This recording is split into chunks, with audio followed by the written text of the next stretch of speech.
Hello, welcome to today's talk show. So today is a beautiful Sunday afternoon and it's an amazing day, the day that the Lord has made, obviously.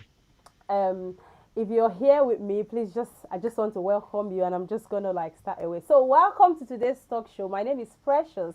If this is the first time you're actually on our talk show, my name is Precious. The aim and my passion is to help you understand that family is a work in progress through video. So if this is your first time, consider to press the subscribe button and the notification bell. If you're watching from Facebook, if you're watching from Facebook, like my page. If you're watching from YouTube, please press the subscribe button.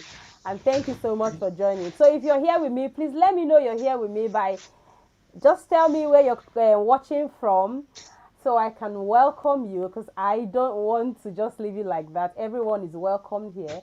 Let me know where you're watching from so I can say hello to you. And if you can hear me as well, let me know loud and clear that you can hear me. There is nothing at all coming from anywhere. So while we're waiting for that, I'm just going to introduce the topic. Today is a very important day. Like the topic we're going to be handling is so important. It's something that people don't really talk about. People don't people don't talk about and people don't sorry about that. So people don't talk about this topic. People don't really bother about it, but it's very important and it's all about men. I'm very passionate about men because there are so many things that are taking our men away, and because things like this are not talked about and is one of the killers, one of the things that takes our men away. So today I'm going to be introducing the topic and I'm going to be starting with a quote that says anything that is human is mentionable. Anything that is human is mentionable, and anything that is mentionable can be more manageable. When we talk about our feelings, they become less overwhelming, less upsetting, and less scary. So today we're going to be talking about mental health. We're going to be talking about mental health, and we're going to be covering the areas. Sorry about that. Sorry, I had to get my guest back in. So we're going to be covering mental health, the causes of mental health problem, everything that has to do with mental health. So I'm going to be introducing my guest. My guest was here last week. I'm just going to give you a brief summary of who he is. He's a doctor, and he is a general practitioner involved in the provision of primary health services through planned and unplanned consultation.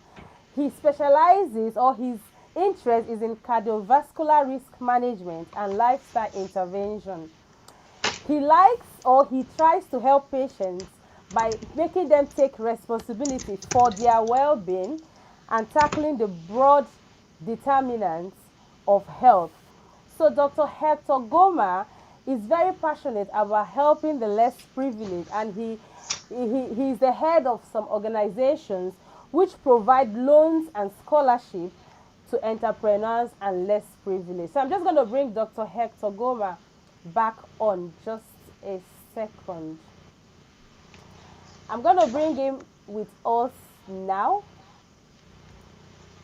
Hello, sir. Hi, Good afternoon. good. How are you?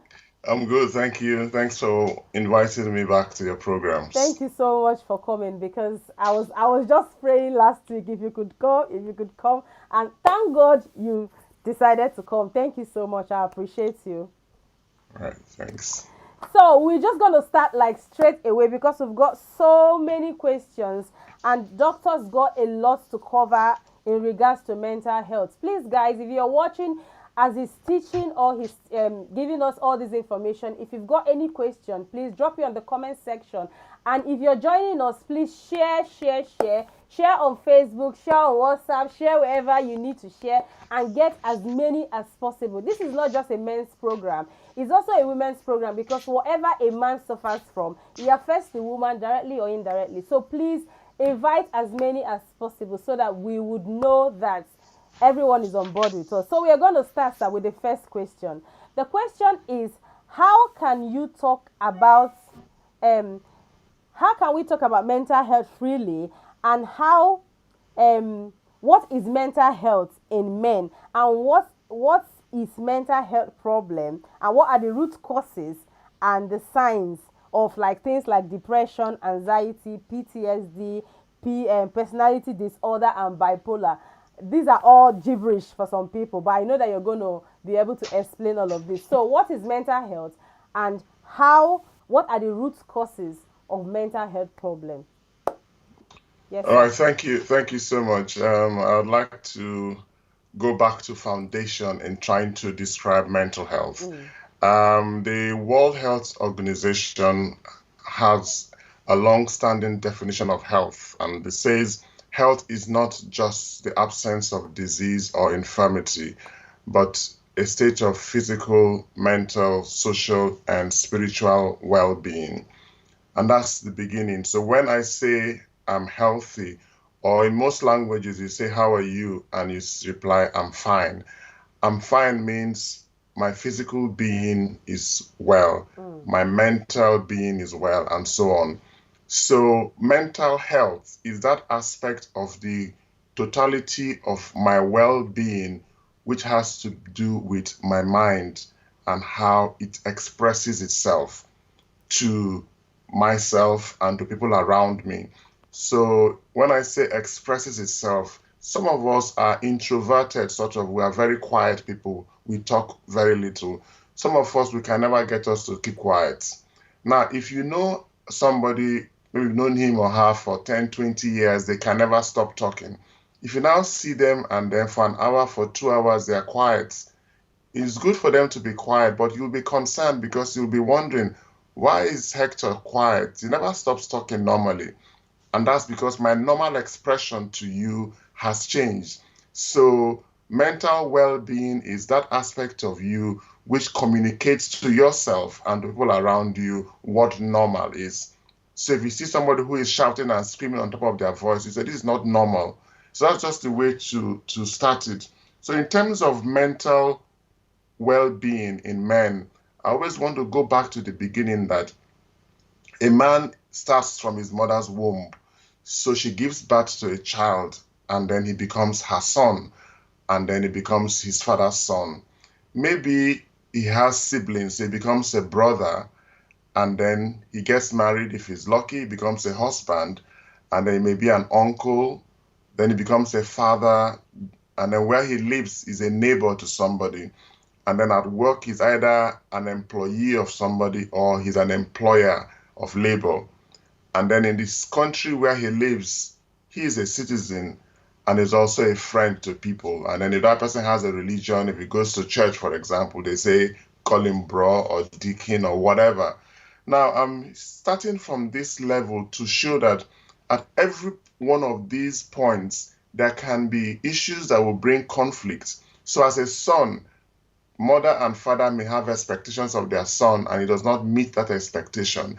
And for many men across the world who have mental health problems, some of them, everything they did growing up in life was never enough for their dad, for example.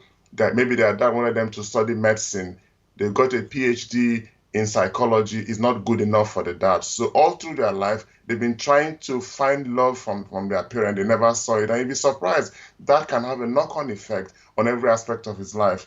As a brother, maybe there is always fighting and little animosities, which is normal. But as they grow older, in some families, the animosities never get better. You have people, they're age 40, 50, 60, they don't have any good relationship with their siblings. That again could affect their mental well-being. Of course, the one of husband and wife, I don't need to say much about it, even though we'll come to that. Then at their place of work, there are issues that may arise.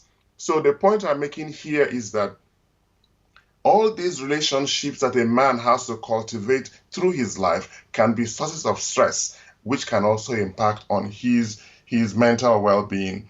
And then you now look at the man across the ages.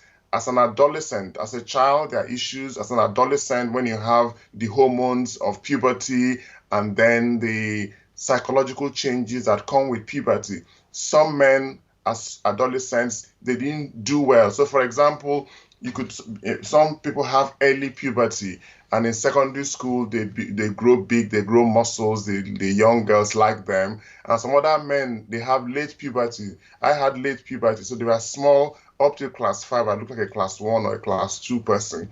Maybe for some people, they will lose their self-esteem because they are small and all of that. So you'd be surprised that such lack of self-esteem because they are not mature looking can make people even lose self-confidence as they grow older in life. So I'm giving this background just to show that even natural processes of relationships in family and at work, natural processes of being an adolescent, being a young man, a guy could be 40 years old, still single.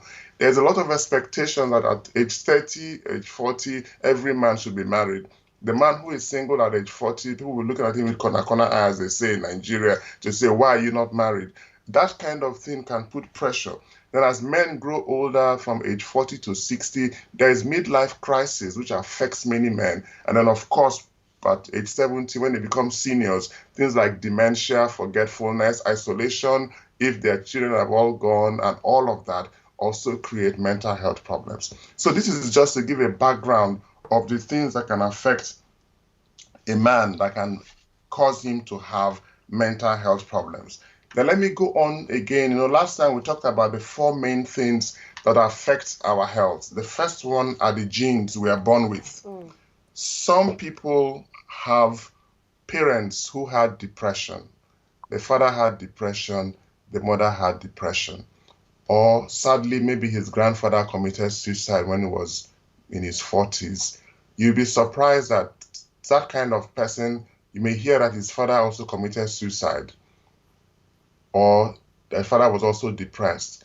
Now, this kind of young man may also find himself going through things that are suggestive that he is depressed. It might be that there is something genetic.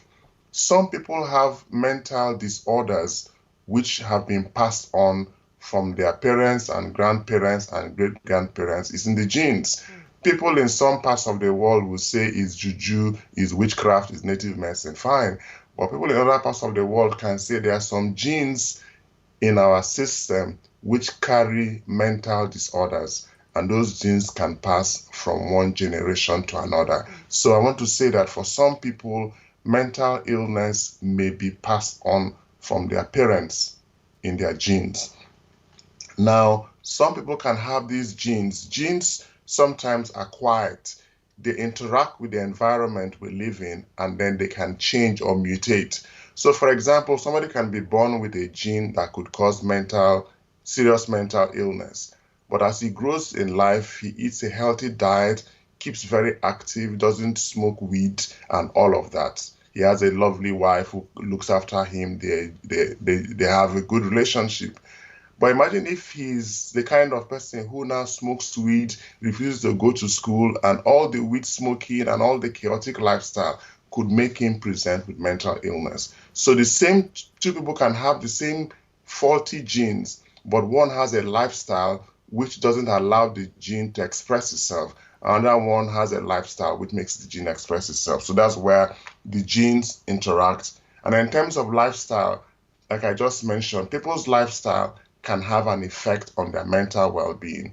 Exercise, for example, is seen as like a wonder drug. Exercise is good for virtually everything. One of the first things we advise patients who have anxiety or depression is exercise. Exercise makes the brain release some good chemicals called endorphins. Somebody who has mental illness, who is a very active sports person, may not have a lot of symptoms because of the fact that he has an active lifestyle. So how much physical activity you do, whether you drink and smoke or not, whether you sleep well or not, how you have work-life balance, your lifestyle has a massive, massive, massive effect on mental illness. And that's why we always start with lifestyle when we see patients who present with symptoms suggestive of mental illness.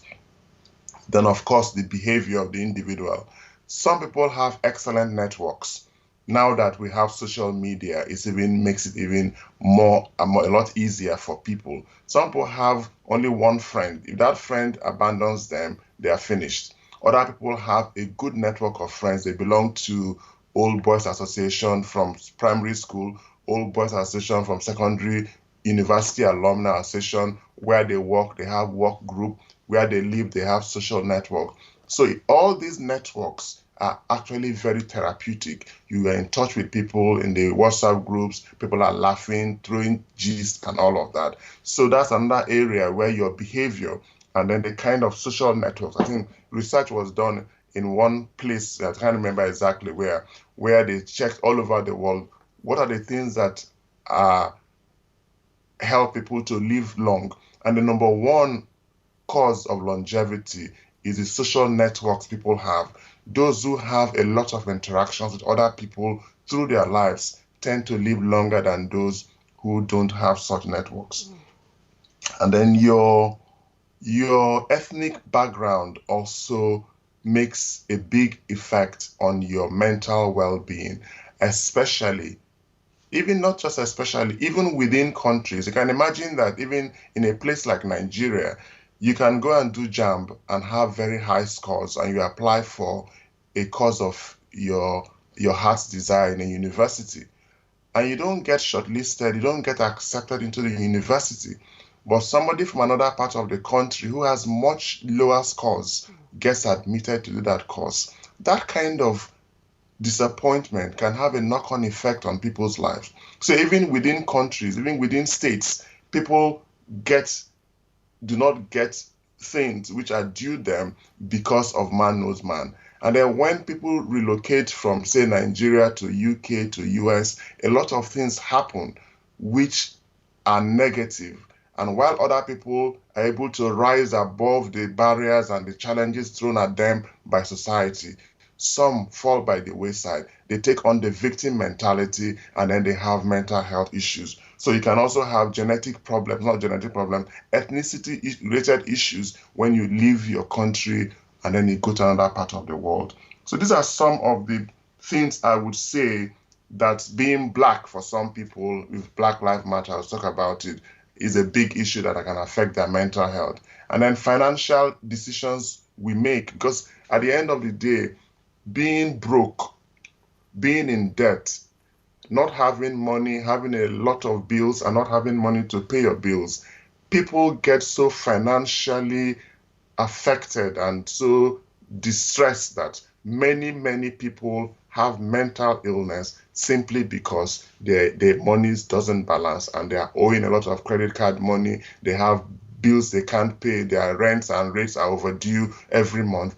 And just that lack of financial management for some people is the only cause of their mental disorder. So I would say that these are the key background factors that can contribute to mental problems in people. And then the last point I'll make initially is that the health services can also have a contributing factor to mental illness. We'll talk about it, but men with mental health challenges present with different symptoms than women. So as doctors, when a man comes in with a mental health problem, he is less likely to talk about it. Instead, he will talk about irrelevant things. The fact that the wife or partner has nagged him for 3 months to come and talk to you about it, unless she's there with him, because many times a man will come, he will just dismiss everything and just everything is fine. But many times, if the woman is wise enough to come with him, she will now stop him and begin to tell us what the real problem is. And then grudgingly, he will agree with her. So sometimes men present with different problems and then we miss the cues because we are looking at what we see and not what has not been said. And that's where the health services may fail. So would you say that, or would you advise spouses to, if they can, to always go with their husbands or boyfriends to the hospital or to see the doctor, just to help them, not really to go there and expose whatever is going on, but just to help them let it out? Is that what you would advise women? Yeah, I mean, ideally, if your partner's problem has to do with emotional issues, many men do not. Some men do, but many men don't talk much. And a man, I mean, we'll talk about the behaviors. This is a big issue, really. Let me just talk about it at once. Yeah. Men have the macho image. So a woman who cannot sleep because she's worried, she calls practice and books an appointment right away. A man will almost wait until it's crisis time before he comes to see the doctor. And if you are the woman in that man's life and you've been nagging him, and many times the women even book their appointments with the doctors. So if you feel he's not going to talk to the doctor, some people, they call first, and they call first and say, I have some concerns, and they say their bit so that before the person comes, the partner has told the doctor her concerns. But if you can, come with him. You can seek his permission and then say your bit and then leave the consulting room, let him continue with the doctor.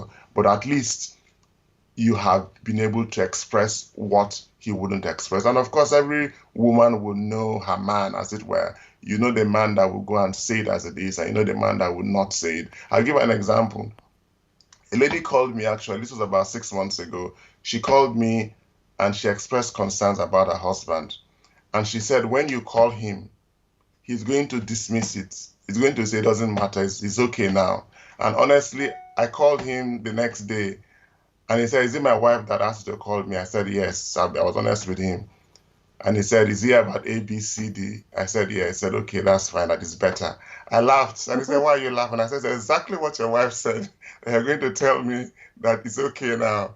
And then he agreed to come in and see me. And he had real deep issues. But that's just an example that many times men wait until it's late. And when they present, they try to dismiss issues. So if you can, as a woman, go with him, at least speak for a while. Then you can excuse him if you need to, or just stay there and let him talk. If he will talk, don't take the words out of his mouth.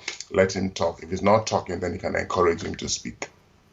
Wow. There's something I was going to say based on what you've just said now. So is it encouraged for a woman, for example, let's say a woman knows that her husband is got some issues. Would you say the woman should ring the GP herself, or the woman should maybe ring maybe a family friend or someone that we know can speak to that person? So in terms of mental health, who is better to be ranked, the GP or a family member who can speak to the man? I don't know. Well, I mean, there's no one size fits all. Every family has its own dynamics, and I think it depends on what the family dynamics is. In some families, a woman can sit her husband down and have a one-to-one conversation and tell him her concerns without making him feel, let down, as it were. Because when a man is down, what he needs, I think, is about support. That's not the time to tell him that the fence has been broken for the last 3 months. He promised to fix the fence. He's not fixed the fence the last 3 months, maybe because of what he's going through. So it's about having that conversation in love, in understanding, with passionate support. And sometimes that alone is enough for a man to kick himself up and carry on. And then sometimes it could be that I'm really concerned. This has been going on for too long. And I think the time has come for you to call the GP. Maybe you can have that conversation on Saturday or Sunday and say, I would like you to call them, maybe not on Monday, but on Tuesday. Then maybe on Wednesday, you can say, have you booked the appointment? He will give an excuse. Say, okay, I'm going to call the practice myself and I'm going to book the appointment for you. So that could be that. Now, in a place like Leeds in UK, where we are, there are self-help strategies. So you can go online as long as you know where to go. You can go online and search for some things, and you can actually do self-help. And you don't even need to talk to the GP, and you can just go through some self-help modules and all that. That may be an option. There are some places that you can contact a Healthy Minds practitioner, which is basic level counseling, and you can do that, and then maybe that's all that there is. And some other times it might be that your very good friend, you've not seen him, and could say, why not go and see your friend? You guys should just hang out together. Maybe just going out to hang out with his good friend, and then they can bounce what's going on in their lives. And he can come back from a chat with a good friend, and maybe things could get better a bit. So it all depends on the individual. But then, where a woman is concerned, haven't had this conversation, and if the decision is to speak to the GP, if he's not booked the appointment and then you book the appointment, you can maybe start by telling them your concerns or going there with him and then just being there to support him. Sometimes some women just sit down there, they don't say a word. The man talks, and at the end of the day, they leave. They don't even say a word. But in some other cases, the man sits there every time any question the doctor mentions, he tries to dismiss it, and then she now says no. And then she brings her bit. Again, when you bring that bit out, do it with love, with respect, not talking your man down, but with love, with respect, as a supportive partner. So it all depends on what the situation is like. But then at that point is, we'll talk about the early warning signs. Don't wait until it's too late. Try and notice these things and do something about them sooner than later. I was just going to go on to what are the signs, because one of the things that most people know about is when they see their spouses that used to be very bubbly, all of a sudden becomes very quiet. That's one sign that most people know.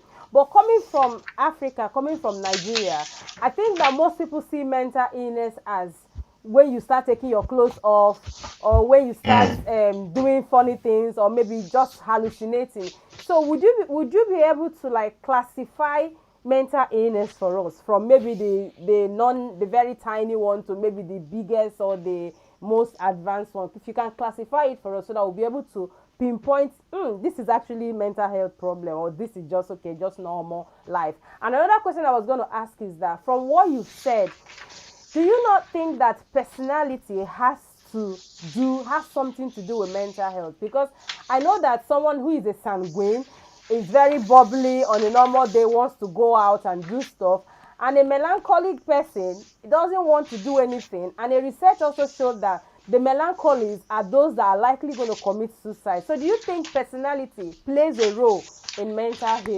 illness? Yeah, I mean, definitely personality plays a role. It comes back to the genes, behaviors that we talked about. Let me start with there's the man who feels he has to be expert, he has to lead from the front, he has very high standards Mm. for himself. So he's a man who believes that it's the role of the man to provide for his family. He has to be expert in bed. He has to be the best at work. He has to drive the best cars. He has to live in a fine house. There are some men that have very high expectations of themselves. And it might be that at some point in their lives, things are going very well and they can carry on with that image. But life is about seasons. You can do all of this in your spring, summer season, but then everybody would go through a bit of autumn and winter, or you can have the rainy season, you can also have the dry season. So when life becomes tough, such men suddenly see themselves as failures. They don't see it as this is just part of it. It is when I fall, I rise. That's what makes me a man. They feel being a man is being on top. They don't realize that being a man is to rise each time you fall. Now, men who have such characteristics and have very high expectations of themselves, some of those men have very little expectations of the women in their lives, or women generally. So if a man feels he has to be an A star in all these areas of his life and the things are not working, it is not impossible that very soon, when what he sees as failure instead of a challenge can now cause him to now go into behaviors which are risky, such as drinking too much, smoking, and then driving fast cars and just being destructive, or suddenly withdrawing from everything, so he begins to fall sick, stay away from work. So yes, somebody's personality, you can have that extreme of the person who thinks an A-star person. And then you also have people who are on the other end of the spectrum, the melancholic person who says nothing. Some of these people have low self-esteem, and they just feel they are no good and they find a fault in everything. As there are people that sometimes suddenly just feel I can't take it anymore. And it happens at the other extreme too. The man just feels I can't take it anymore and he does something silly. So definitely some people's personality traits or characteristics can make them have mental health issues many times because the personality trait now interacts with their lifestyle and their behaviors, because social capital is very important. When you stay away from family, you stay away from friends, you're just by yourself, and you begin to go into that whirlwind of feeling sorry for yourself and seeing everybody as, we have what they call persecution. You just feel that nobody likes you, everybody's against you, and all of that. So that's something that goes on. So in terms of symptoms, the symptoms, I want to characterize the symptoms as physical symptoms, which are the things that you see, and then underlying symptoms. Now, what I mean by underlying symptoms is somebody can say have diabetes, and the diabetes is not well controlled. It's a physical problem, but the person may find himself going back and forth from the doctors because of the poorly controlled diabetes. That poorly controlled diabetes could now be a trigger for depression. If they had well-controlled diabetes, they won't be depressed. But a long-term condition which is not well controlled can be a trigger for depression.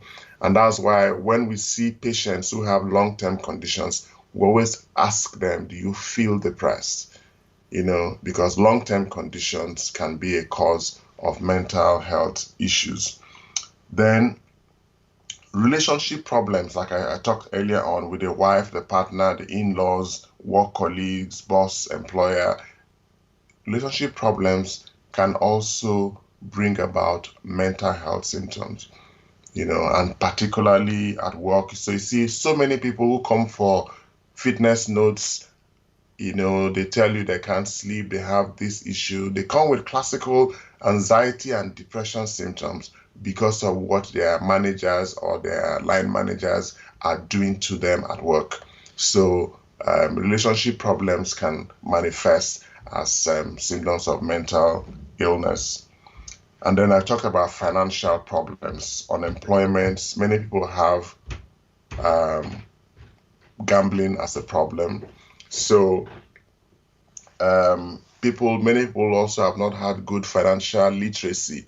You have £100, you go and spend £150, you're in debt by £50, or you have 1 million naira, you go and buy a car of 2 million naira, you have a debt of 1 million naira, and so on. So people have financial illiteracy. That simple message, you don't spend what you don't have. Many people do not know that. They always live above their means, and before time, debts catch up with them, and then they have mental health problems. So that's living large can ultimately. So if you're living large and you're working in a company and you continue to get money from the company, what if the company goes bust? You are now back to getting very little money. You can no longer live large. Then social isolation. Look at where we are with COVID. Some people are used to going out every day and just walking around town, just enjoying their lives. COVID now brings lockdown.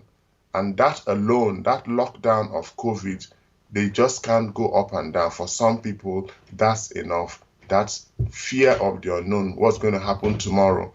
For some people, they just say, even this shall pass, they just carry on. But other people, they can't.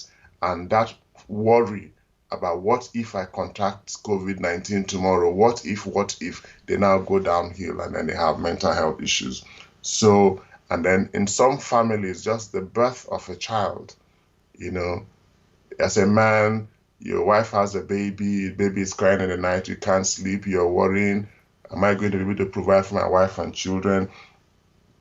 Just the emotions of having a child. For some men, they just can't handle it because nothing prepares them for it, and they just begin to struggle. Maybe you have 2 children, you have to now do school run because your wife was doing all those things.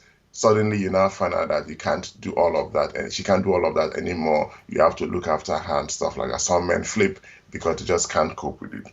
So that's where birth of a child, family bereavement. Some people lose a brother, a sister, their parent, and then the sadness of family bereavement now leads to mental health illness because the normal grief period doesn't pass. It goes on, and that's a problem. Of course, societal roles or expectations, that's the big thing we're talking about. We belief that the man has to do everything for his family. Some people still hold on to that belief that as a man, I have to provide for my family. But if your wife is working and you're working, your joint income is what you have. So some men just cannot understand that life is no longer the same. And I want to dwell on this for a few minutes. When I came to this country, I had one more year to become a consultant in radiology. When I came to this country, I came after I did a program. I was now at the floor of the medical society where I didn't even have my qualification, was not even recognized.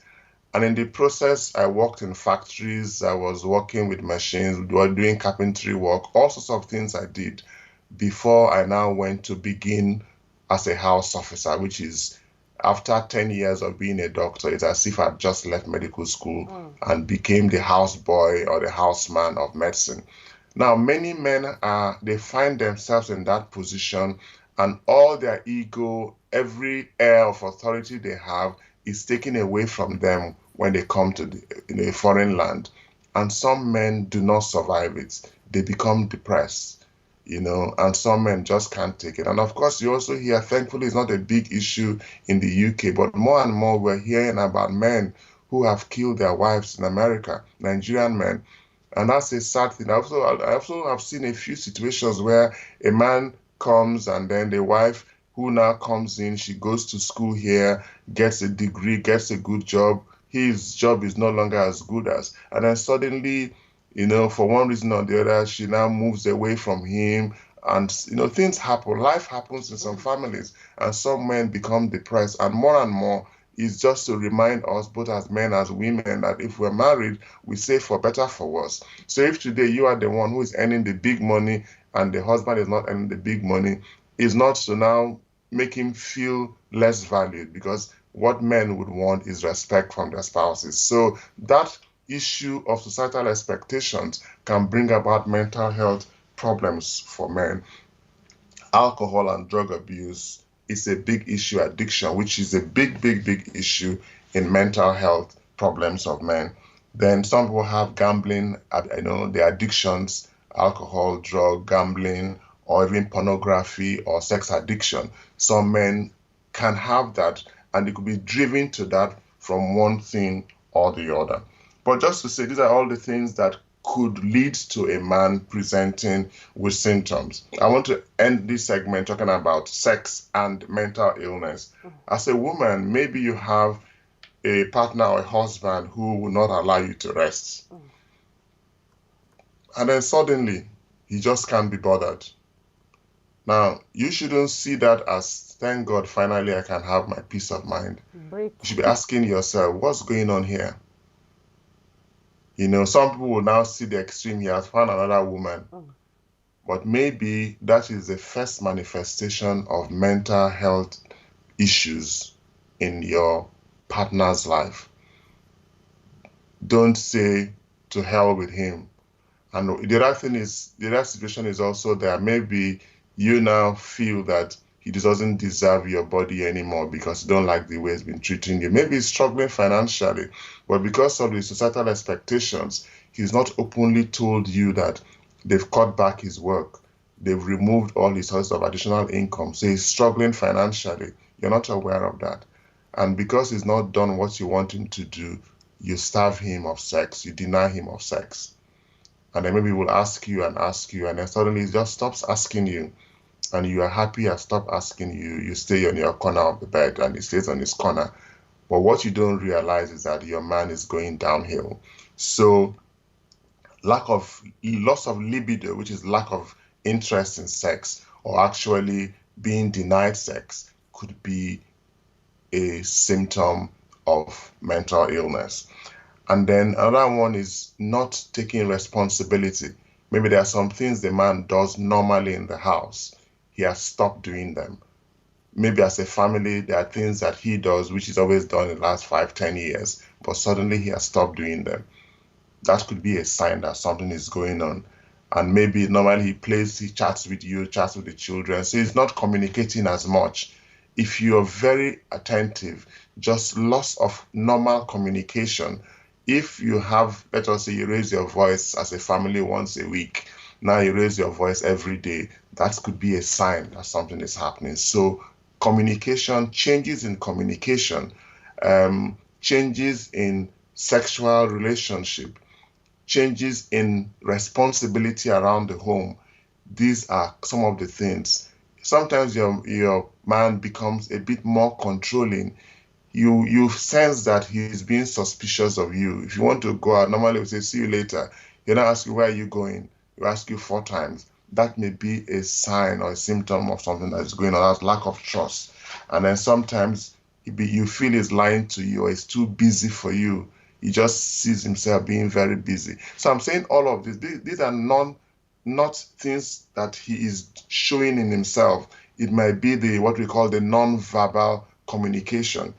Then you can now go on to have specific symptoms which are linked to specific conditions. So I can now go on maybe to look at different conditions and talk about the kind of symptoms that men would have when they have those conditions. So I have a question based on what you've just said.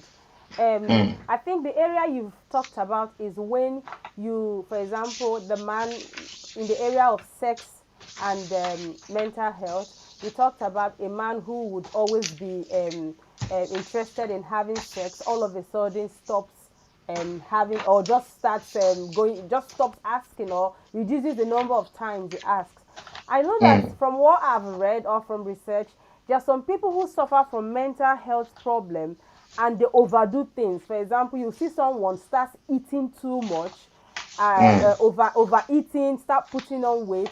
How about someone doing something in excessive? How about a man who would averagely ask for sex 2 or twice a week, starts asking for sex 5 times a week? Do you not think that can be a sign of mental health problem? Or is it just okay when he's doing what he's supposed to do, everything is fine, then there is no problem? How about because you've mentioned the other end, how about the other end of being excessive in whatever he does? Is that not a sign of mental illness? Well, I mean, it's possible because on the one hand, let's look at it this way that um, it could be one of two things. The man that was asking for sex twice a week, now asking for it 5 times a week. Let's imagine that he had some limitations, either at work or some kind of limitations, and those barriers have been lifted off him. So he feels so relieved that he now finds himself wanting to express it more. So that could be a good thing that he feels happier. He Mm. feels, let's imagine that the man was asking twice a week. He's now gone to join a gym. He's now he's very active. He's full of life. And that fullness of life also transfers to his desire for sex. That could be one. The other one could be that he has so much stress going on that he now sees sex as a way of letting out stress. So, in a way, the opposite is now the case that because of all the problems he's having, he now sees you as a way of letting out his stress. And that, and on one hand, is good because he's looking for a way to get rid of the stress. On the other hand, is why not find out what the problem is that is causing the stress And and deal try with and it. deal with the problem? Because as long as that problem is not taken away, this high desire for sex will not be taken away. Then, of course, the other issue is I talked about the issue of pornography and sex addiction. Some people have sex addiction, and that's a problem which needs to be dealt with. Wow. Wow. So thank you so much. I know you're going to be going to the next section. But before that, can I just ask people, if you know you're watching, please let us know in the comment section that you're watching. Share your views, share your whatever question you have, share it on the comment section. The doctor is going to be answering your questions as well. You can also share, like I said, share. Let's get more people to watch this video, because mental health is a massive problem. Like it's silent, because no, it doesn't present itself the way diabetes, high blood, well, even high blood pressure is like mental health anyway, like every Yeah, it other is. illness that is physical. So people don't really know that this is a problem, and most people just think mental illness is when you start taking your clothes off, or when you start running up and down with something to hurt yourself, or when you even start self-hurting yourself. That's when they think, okay, this one they craze if it's in pidgin English. But there is more to mental health than every all what I've just listed. There's something that happened a few weeks ago. I don't know if you heard about it, doctor. Actually, in London, a Nigerian man stabbed his wife. And actually, that's the first time I'm hearing that in the UK for an African or a Nigerian killing his wife. So we don't do such thing. And even in Nigeria as well, it's one, I think last year or 2 years ago, in the northern part of Nigeria, someone also killed her husband. So it's happening. Mental health is a problem, is a pandemic. We need to talk about it. So let's get more people. So moving on to the next area, I'm just going to ask one question, then you can add it to what you need to talk about, sir. What is mental health emergency, and what should be done in that instance of mental health emergency? Okay, mental health emergency, there are two key things in mental health emergency. Is when somebody's life is at risk, either the individual who is exhibiting the mental health illness, the symptoms of mental health illness, either his life is at risk, or the lives of either family members or other people, or even society at large, there is risk to life. That's when it's a medical emergency or a mental health emergency where there is risk to life. So it's always quite frustrating in our practice that sometimes you, as a family member, you're quite concerned that this family member of yours, where he is now, you don't want it and you want support of some sort. But you now find out that it's not there because it's not an emergency. So they tell you, refer the patient. I've referred the patient. There is a long wait for help. And the family member is quite distressed. They say, look, this man is going to do something.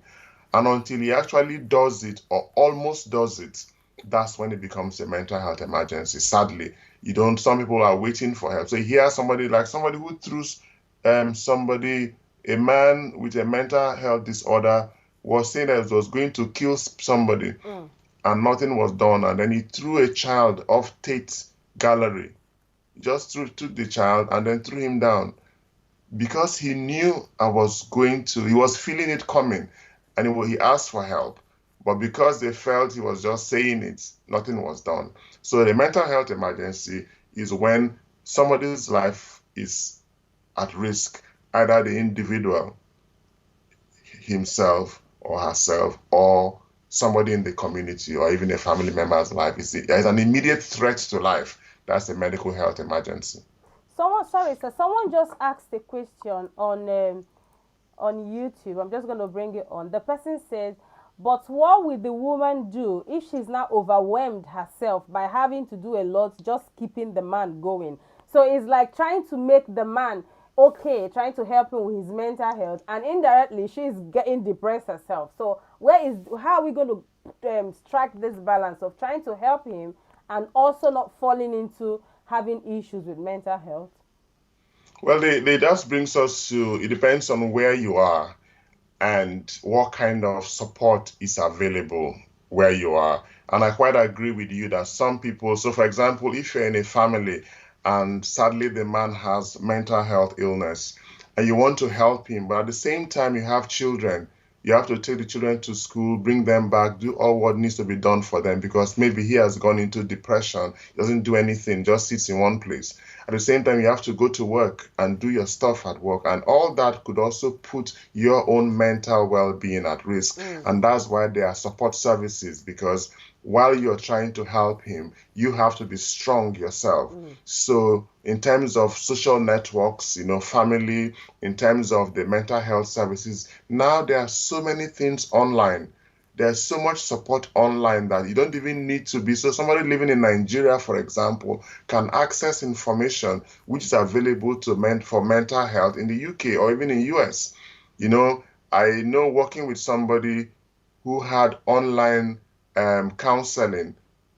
The person is in Nigeria but had online counseling with somebody in America because they could afford to pay for it. So I'm just saying that you need to know what kind of support is available to you, either face-to-face or online or remotely through telephone or video. But I always also use one example that to donate blood you have to have blood yourself.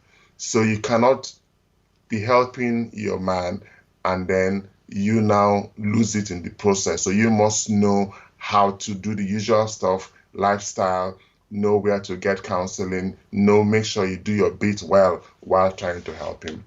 Wow. Wow, wow. Thank you so, so much. So, sir, I think you can carry on with the other part of the section which you need to talk about. But I just need to ask you something because I know you've mentioned pressure that men Mm. feel. Because obviously, if things are not okay at work, you're going to definitely bring it back home. So, how can men achieve a better work life balance to reduce mental illness?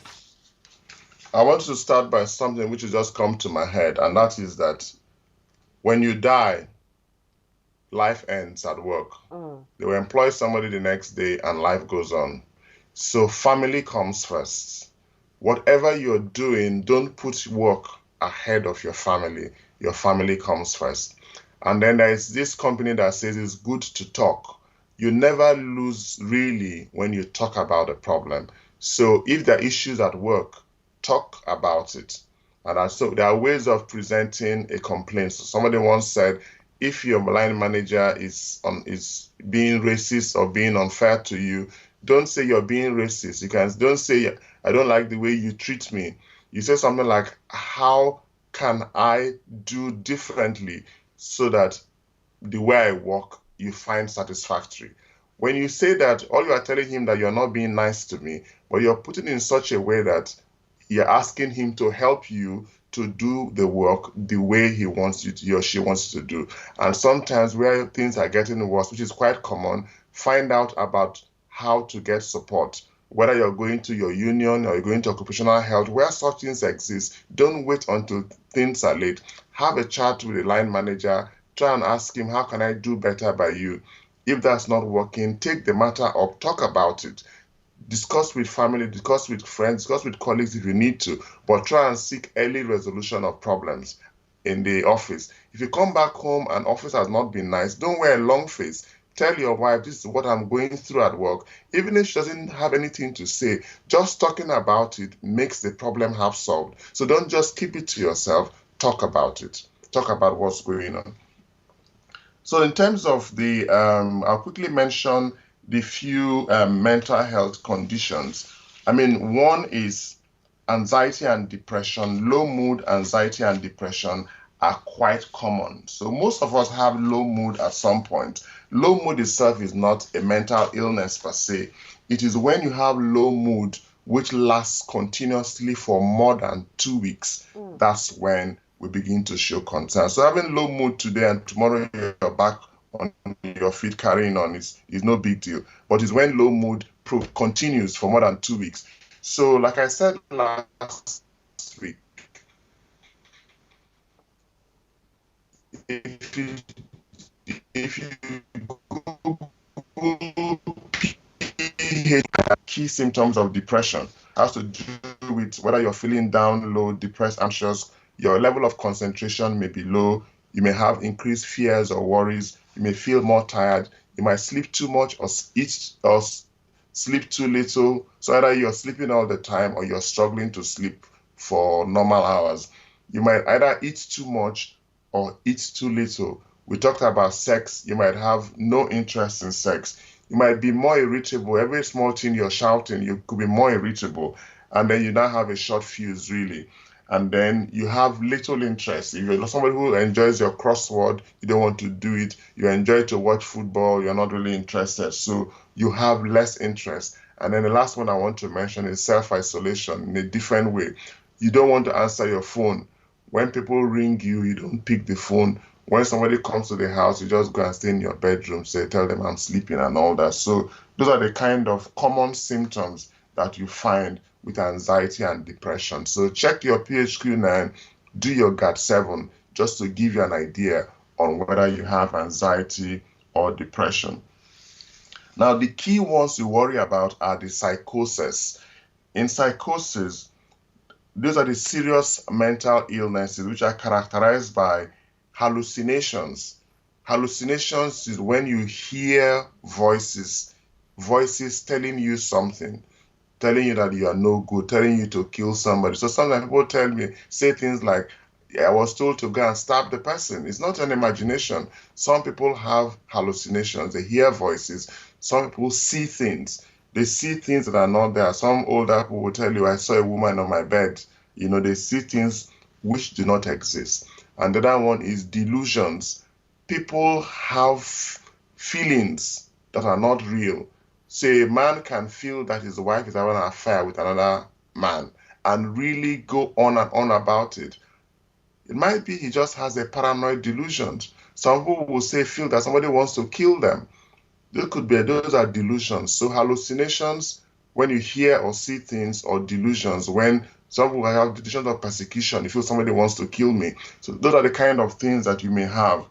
And then you have eating disorders. Those people who don't eat at all because they want to keep their weight one way, or they binge, and they go and eat, and then they go into the bathroom, and then they go and induce vomiting. So bulimia and then anorexia, they're eating disorders.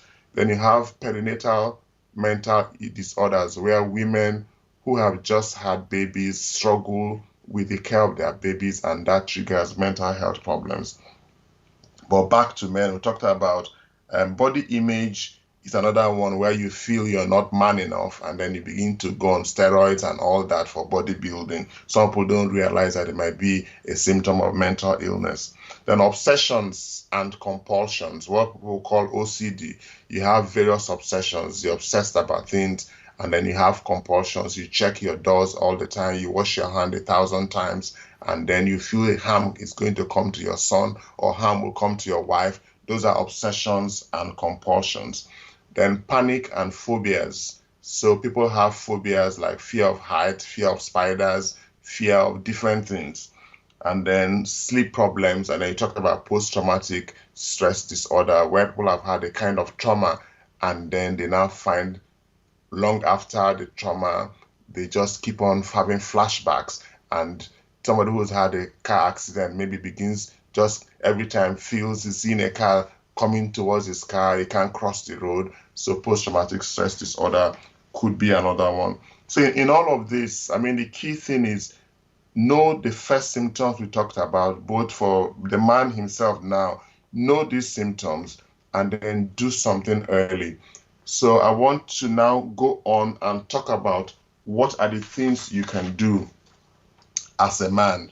If there are issues, for example, you are in debt, and debt is really causing you problems. I've gone through a phase of life, and I remembered one man, I think it was one of the preachers, who said, if you're in debt and you want to come out of debt, the first thing that you should do is to get a piece of paper and a pen and write down all the debts that you have and total them. It could come to 5 million naira or 25,000 pounds. Know how much you are owing outside your mortgage or whatever. Know all your debts. Then you can start, how do I go about this? So you can't say I want to come out of debt without first knowing how much that debt is. So if there's an underlying problem, if you're gambling away your earnings, then go online and find out. Just go Google it, help for gambling. You'll find it. Help for financial problem. You'll find a lot of help. So start from there and find out what kind of help is there. That's for you to do. Don't wait for your wife or anybody else to do this for you. What your problem is, go online and just put help for insomnia, I can't sleep. You cannot have erection, help for erectile dysfunction. Write down the problem and then read about it. That's the first thing. It's called bibliotherapy. Reading about something is therapeutic. You understand the problem. There are so many self-help online things that you can have access to anywhere you have in the world. So self-help, helping yourself, is the first step. First of all, accept the problem and then check online and just find out what information there is. I can send some links for you to look at. For almost every problem, there are tons of websites which have excellent information. Start from there. If you live in Leeds, go to Leeds Mental Wellbeing Service website. It's a fantastic website. There's omnitherapy, what you normally wait for 6 months or more to see a psychologist. A lot of those things are now put on app. You can do self-online therapy for virtually any condition. And if you live in Leeds, it is free. It's paid for by the NHS. You don't have to spend any money on that. So self-help is doing all of that. Family and friends is important. Honestly, I cannot emphasize that enough. WhatsApp makes it easy to be part of groups.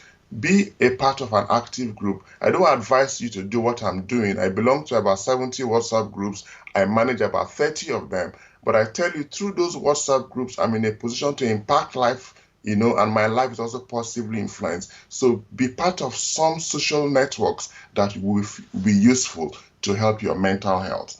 And then the next thing is, if you are in our part of the world, in the UK or somewhere where you have your general practitioner, not all general practitioners do things well, but where it is well done, there are so many places you can be signposted to.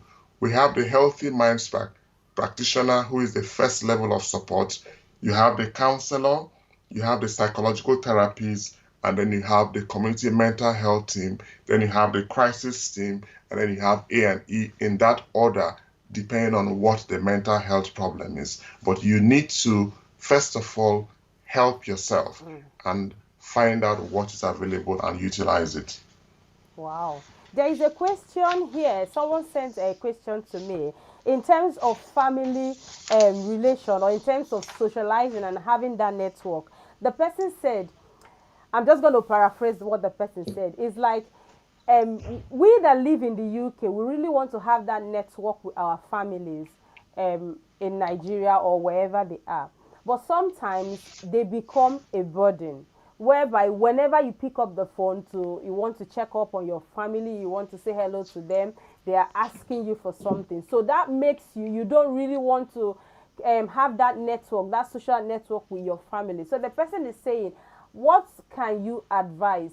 This person wants to keep that relationship, that network, but it's just like adding so much burden upon burden when he tries to keep that relationship going. So what would you advise as a GP? Well, I will tell you my personal experience. Over the years, I tell people as it is. So when somebody, for example, there was once somebody sent me, I should send him some money.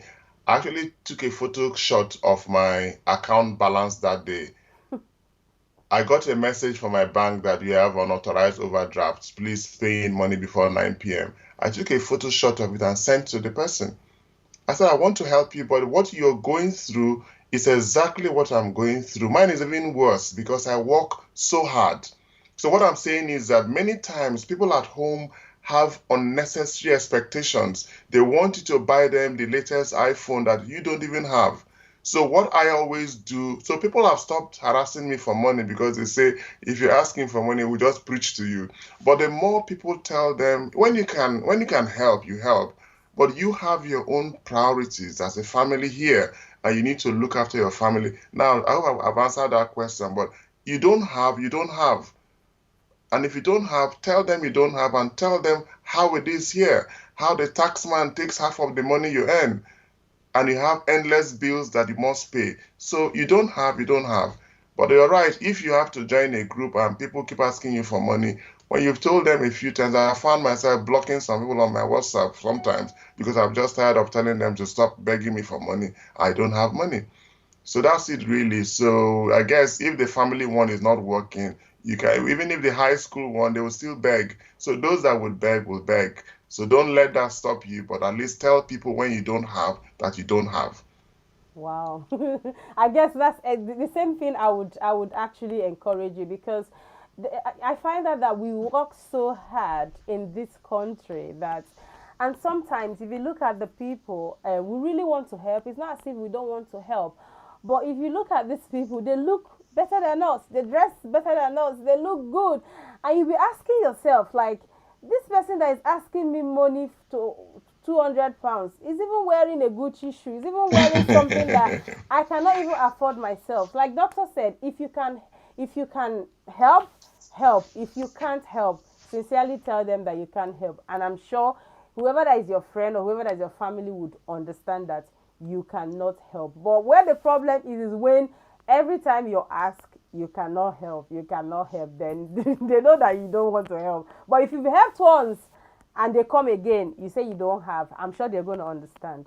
So that's my advice. I don't know if you have anything to say, doctor, before we just summarize the this. Well, yes. I mean, something I just want to throw in here is that let's get our priorities right, and this is another source of stress, which of course can lead to you eating a lot of junk food or eating pounded yam at 1 a.m. and all of that.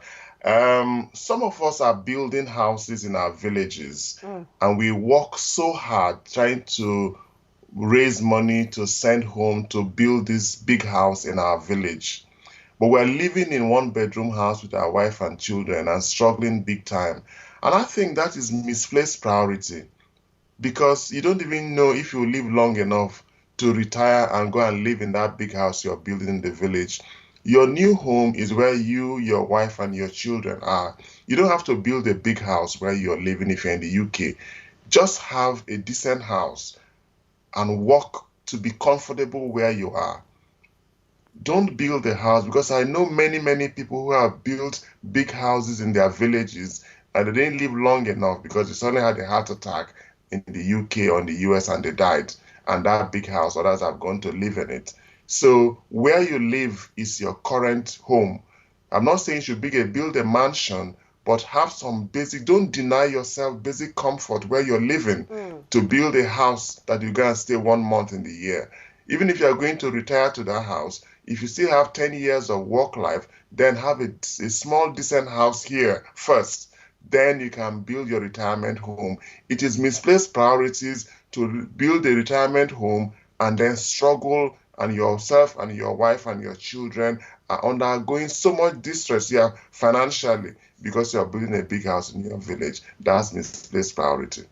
So first of all, make your family and yourself comfortable where you're living. When you've ticked that box, then you can build a house. And maybe if you build a house for rent back home, and then rent the house, and then use the rental income to begin to build your massive village house. I think that's in that order. Home here first, rental accommodation in Nigeria, and then big house in the village last. Oh, That's wow. just something that just came to me. Wow, thank you so much. So do you encourage every family to have a therapist?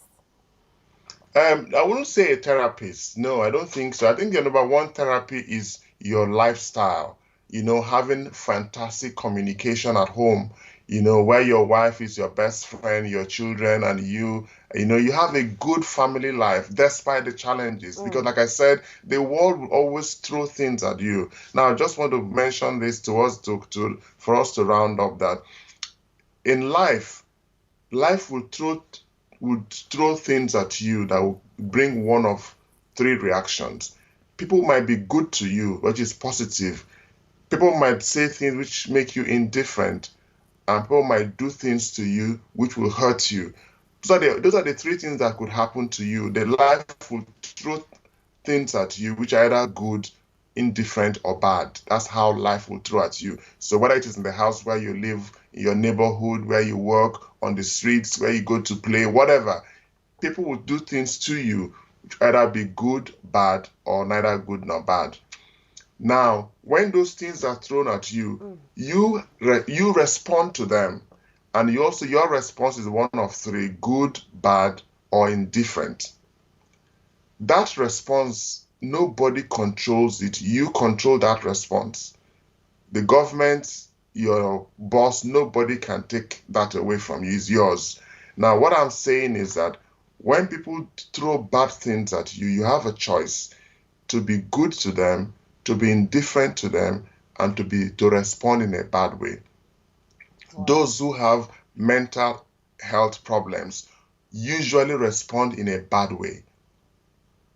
And I'm appealing to you that learn to either respond with a thick skin of indifference or respond in a positive way. And why am I saying this? Is that every day when you wake up, you have two choices: to be happy or to be sad. Those two choices would face good, bad, or indifferent things from the world. And if you choose to be happy, then you are less likely to have mental health issues. If you choose to be sad, you are allowing people to take your happiness away from you. You're more likely to have low mood, anxiety, depression, and what have you. So when you look at yourself in the mirror every morning, you have two choices: to be happy or to be sad. Please choose to be happy despite what the world throws at you. Wow, honestly, thank you so much. I'm just going to talk about what is going to be coming up next Sunday, because this section is just doctor just agreed to come on this section. I guess it's because we all are passionate about it. We really wanted to talk about it, and people requested as well. So while I'm giving you updates, please can you just write on the comment section if you're watching on Facebook, watching on YouTube, your appreciation to Dr. Hector-Goma for coming on our show while I give you the update. So next week Sunday we are having another show that is going to be by 4 p.m. And that show is we're going to be talking about what women really want. We're going to be covering things like communication, submission. We're going to be talking about submission. This submission that we'll be hearing about. Submission, submission, submission.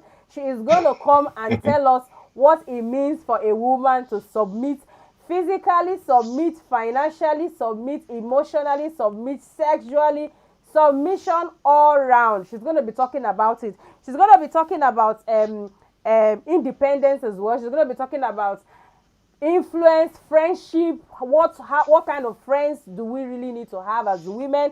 She's going to be talking about the almighty in-laws. Honestly guys, it's going to be loaded. Invite your friends. The flyers are going to come off this week, so I'm going to post it on Facebook, Instagram, wherever we have like a page. Please follow us on Facebook and Instagram as well, and if you have not subscribed on YouTube, please subscribe, because these programs we'll have programs lined up from now to the end of the year. You don't want to know what is lined up. They are amazing and practical topics. So I expect to see you guys please next week Sunday. But for now, thank you so much, Dr. Hector-Goma. I sincerely appreciate it, because I know that it's a very interesting topic. It's a topic that you're very passionate about. If you live around Leeds, guys, please try to contact Dr. Hector-Goma. He is a blessing to us all. He is selfless. He's just there for every one of us. Please contact him. If you need any form of advice, like I said on the introduction, he does help do consultation, private consultation as well. And he's also passionate about helping people in Nigeria. So if you're watching on Facebook, wherever you're watching, you can contact him. He is ready to give you at least that advice as a doctor. He's now giving out, basically. That's what he said. It's time for him to give back to the community. So that's what he's doing. So thank you so much, sir. I sincerely appreciate you. God bless You're you. welcome. See you all Bless you next too. week. Next week. Bye, Bye. guys. Bye. Bye.